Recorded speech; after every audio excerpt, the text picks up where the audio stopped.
24 कल से शुरू होगी होम वोटिंग प्रक्रिया। 7 विधानसभा सीटों पर 2 चरणों में होगी पूरी।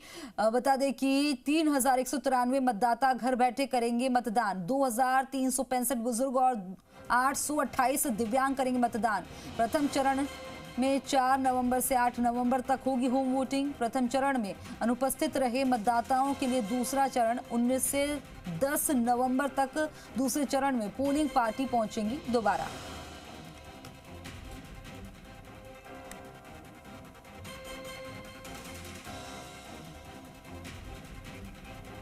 दीपक गोयल मेरे सहयोगी ज्यादा जानकारी के साथ फोन लाइन पर बन गए। दीपक, क्या जानकारी, क्या अपडेट?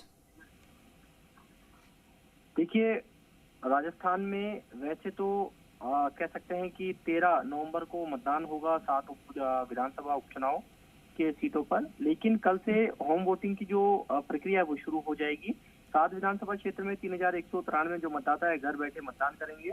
होम वोटिंग 2 चरणों में होगी। पहला चरण 4 से 8 नवंबर तक चलेगा और ये पहले चरण में जो अनुपस्थित जो वोटर्स रहेंगे, जिन्होंने 12D फॉर्म भर के दिया है, यानी कि इच्छा जाहिर की है जिन्होंने होम वोटिंग के जरिए, तो दूसरे चरण में जो पोलिंग पार्टियां हैं वो उनके घर जाएगी और 9 और 10 तारीख को, यानी कि 2 दिन वो समय रहेगा जब दूसरे चरण की होम वोटिंग की प्रक्रिया रहेगी। लेकिन इतना जरूर है कि दोनों चरणों के अंदर यदि मतदाता उपस्थित रहता है और होम वोटिंग नहीं कर पाता है तो उसे मतदान केंद्र पर जाकर मतदान करने का अधिकार नहीं रहेगा, क्योंकि वो उसके आगे पोस्टल बैलेट उनका जब जारी हो चुका है, जब आपको कह सकते हैं कि ये सब चीज प्रक्रिया हो चुकी है, तो फिर उसके बावजूद तो देखिए राजस्थान के अंदर जो 7 विधानसभा सीटें हैं इसमें 2365 बुजुर्ग हैं, 828 दिव्यांग मतदाता है। इस तरीके से 3193 मतदाता हैं घर बैठे पोस्टल बैलेट के जरिए मतदान करेंगे। इसमें देखिए जो मुख्य निर्वाचन अधिकारी है नवीन महाजन, इसको लेकर उन्होंने सभी जो रिटर्निंग ऑफिसर है उनको डायरेक्शन भी यहाँ पर जारी कर दिए थे और 85 साल से आयु के अधिक जो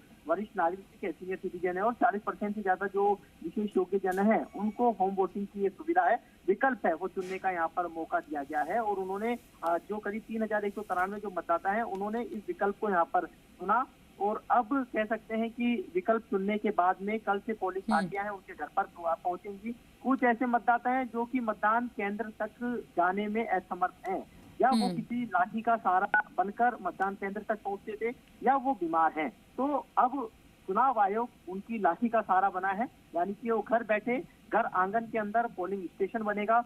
वो उसी जगह पर, या भी वो बेड पर है या बीमार है या कह सकते हैं कि कुर्सी पर है, तो वहीं पोलिंग स्टेशन बनाकर और जो पूरी गोपनीयता और पूरी तरीके से ट्रांसपेरेंसी यानी कि पारदर्शिता से ये वोटिंग जो प्रक्रिया है अपनाई जाएगी। पोलिंग पार्टियां हैं वो यहाँ पर निर्धारित कर दी गई है, बना दी गई है, यानी कि पोलिंग पार्टियां बनाने के साथ में जो टीमें हैं, जो वीडियोग्राफी की टीम है, इसके अलावा पुलिस का जो जाब्ता है वो तैनात रहेगा, पॉलिटिकल जो पार्टियों के जो प्रतिनिधि हैं वो मौजूद रहेंगे। तो कल सुबह का वो दिन होगा जब ये तमाम जो प्रक्रिया है वो शुरू हो जाएगी, क्योंकि देखिए 7 विधानसभा सीटों पर 69 प्रत्याशी चुनावी मैदान में हैं और इन 69 कैंडिडेट्स के लिए कल से होम वोटिंग का जो कह सकते हैं चरण है वो शुरू हो जाएगा और तैयारियां मुकम्मल कर ली गई हैं।